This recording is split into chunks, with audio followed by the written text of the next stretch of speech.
여러분 안녕하십니까? 이어서 원주에서 전해드립니다. 원광수 원주시장이 경찰의 상하수 사업소 압수수색 등 관련된 수사와 관련해 처음으로 송구하다는 입장을 밝혔습니다. 원 시장은 원주시의회 시정질문 답변에서 해당 사건 수사가 마무리되지 않는 시점에 공식적인 자리에서 언급하는 것이 바람직하지 않다고 밝히면서 다만 관련된 수사가 진행되면서 시민들께 심려를 끼쳐드린 점에 대해서 송구스럽다는 마음이라고 말했습니다.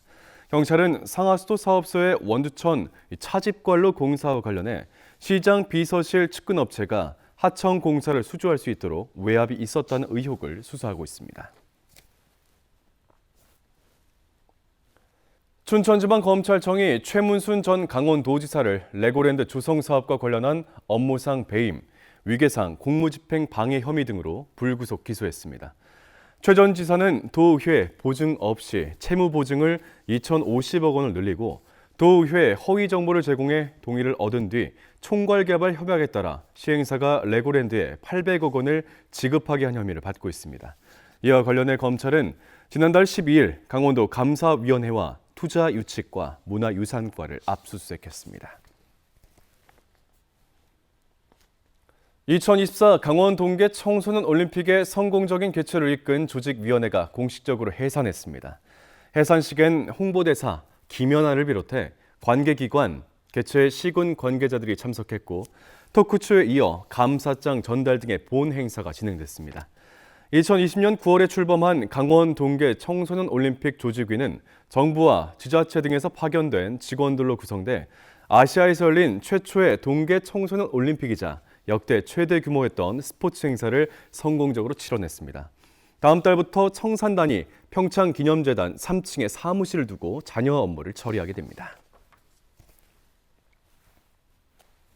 프로농구 원주 DB가 두 경기 연속 승리를 거두면서 단독 6위로 올라섰습니다. DB는 어제 원주 종합체육관에서 열린 수원 KT와의 홈경기에서 17점, 16리바운드로 더블더블을 거둔 오누아쿠를 필두로 강상재와 알바노가 힘을 보태면서 72대 66으로 KT를 꺾었습니다.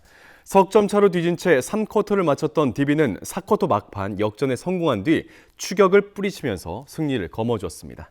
KCC에 이어 KT까지 잇따라 상위권 팀을 잡아낸 DB는 오는 19일 안양 정관장과 홈 경기를 펼칩니다. 평창군이 보육 예산 64억 원을 추가로 확보해 내년부터 어린이집 지원을 대폭적으로 확대합니다. 특히 보육 서비스 향상을 위해 교재 교구비를 지원하고 보육실 환경 개선, 간식비 추가 지원을 나서고 어린이집 특별활동비, 통학차량 이용료 등 부모의 부담금도 지원할 예정입니다. 또 교직원 교육비, 명절수당, 복지 포인트 등을 확충해 우수한 인적 자원을 확보하고 보다 안정적으로 보육을 제공할 수 있도록 도울 예정입니다. 영월군이 오늘부터 다음 달 25일까지 영월드 어울림센터에서 도시재생 사업 전시를 엽니다.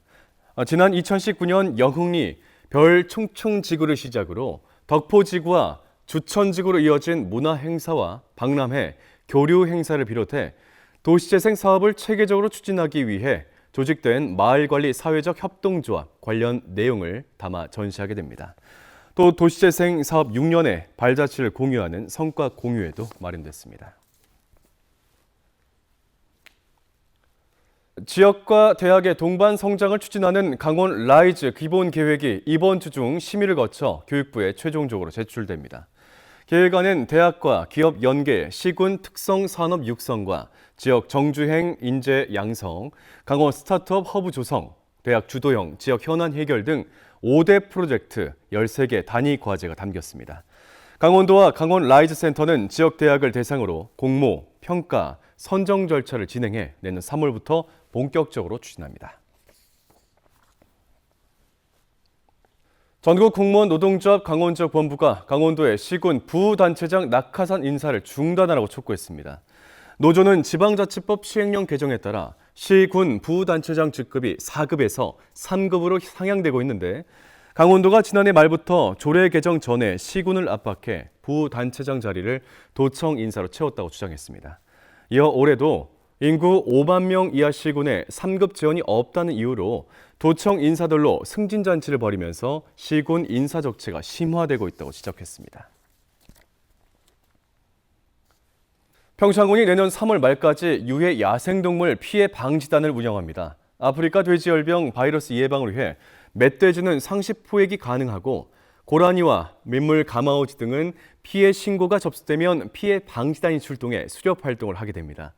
평창군의 유해 야생동물 피해 방지단은 28명 규모로 구성되어 있고 총기 반출입식뿐 아니라 상시 안전교육도 실시하고 있습니다.